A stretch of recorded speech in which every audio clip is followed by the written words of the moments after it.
You know, the idea for the shift binding was actually probably about 7-8 years ago, and there was absolutely no blueprint, no thought that something like this could be actually achieved. This will be the binding that I use probably 80% of the time, and basically it's a hybrid of an alpine binding and a touring binding. And for us, it was back in the day where, like, if you could make a pin binding that tours like a pin binding but then skis like a normal binding, that's the holy grail. That's the dream. It's got a pin setup at the front and all the safety features of an alpine binding, so it was an engineering feat to even get to where they did. It's been a really long process. It's a really technically difficult challenge for the team, and so we've been seeing it for almost 5 years now.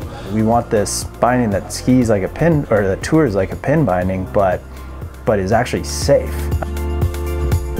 The ultimate goal was to have this binding that toured easy, but then you could ski like you want to ski with no compromises.